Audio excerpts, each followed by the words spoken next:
From questioning their own methods, Teal hires a private investigator to examine her company and determine if she is running a cult, to realizing being a fake, I was just tired of being an asshole, to leaving the New Age to join Christ. I was still a New Age teacher. I was still spreading deception. Here are 4 mysterious disappearances of spiritual influencers and the real reasons they walked away. Starting with Teal Swan. She was once hailed as a spiritual catalyst, known for teachings on shadow work and trauma healing. What is shadow work? So it's that deep pain which needs to be healed, and I'm not going to say that the majority of people have the right tools for doing so. With millions flocking to her YouTube channel and retreats, she seemed unstoppable in the world of spirituality. But that all changed in 2022, with the release of the Hulu docuseries The Deep End. This series exposes a disturbing issue with her controversial completion process, a method Teal claimed could help followers overcome trauma. Critics accused it of planting false memories and being dangerously manipulative. This is the idea that the brain can secretly hide traumatic memories, which can be magically discovered later. There is no scientific reason to believe that. Teal, however, fought back. In a YouTube response, she dismissed the betrayal as manipulative editing and emphasized her dedication to ethical practices. Very, very aware of the risk of false memory when it comes to memory work. It is a module I teach when I am training my practitioners in the completion process. Planting false memories is not only unethical, it's downright dangerous and goes against everything I stand for. Despite her defense, the controversy left its mark, and some of her followers had issues with her response. I also come from a psychology background. I did go to school for psychology, and the things that she says, I find a lot of things very problematic. Her viewership plummeted, engagement declined, and her once vibrant presence seemed to fade into obscurity. While she still uploads videos, the momentum she once had feels long gone, with many dismissing her as dangerously exploitative. But where Teal's disappearance raised questions about the personal cost of being a spiritual icon, Vanessa Lau's exit took a completely different turn. Last year, I decided to leave social media and go ghost mode. Vanessa was a powerhouse, a business and mindset coach who taught creators how to build brands on Instagram and YouTube. I want to share with you guys my tips, tricks, and strategies on how I've been able to build a really strong and recognizable personal brand. Her strategies worked so well that Vanessa built a 7-figure business, generating up to $8 million annually. But in 2023, when everything seemed to be going her way, Vanessa made an abrupt decision that shocked her followers. She stepped away from it all. No videos, no team, no clients, no hustle. She announced she was taking a year-long sabbatical. I put up this announcement to my followers, letting them know that I was taking an indefinite break. I had no idea when I was coming back. Vanessa's words struck a chord because they revealed a deeper truth. Burnt out had forced her to reevaluate everything. But the burnt out was a result of her falling into the trap of being inauthentic following grifters like Alex Hormozy. Her relationship with YouTube, with her business, and even with herself had taken a toll. I don't regret the decision, even though it was really painful in the moment and I probably disappointed a lot of people, is because it was finally a decision that I made for me. It wasn't a decision that I felt pressured into. And for a moment, she wasn't sure if she'd ever return. Her exit wasn't just a shock, it was a warning. For Vanessa, the cost wasn't just exhaustion, it was a loss of connection with her own self. Vanessa Lau may have quietly chosen peace, but Heather Lindsley's disappearance left behind a louder echo, one that shook the foundation of her ministry.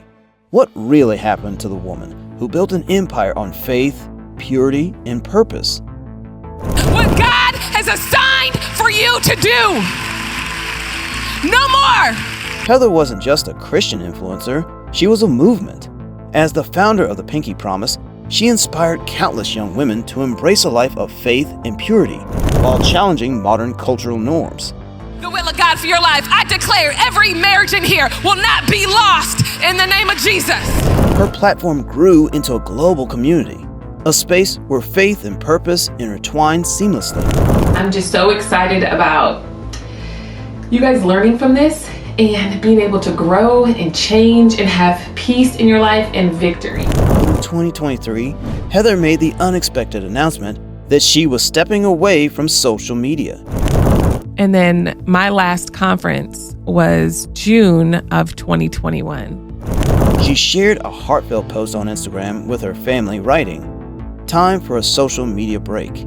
If God is tugging on your heart to take a break from social media, obey Him." Many applauded her decision, but not everyone was convinced this was the whole story.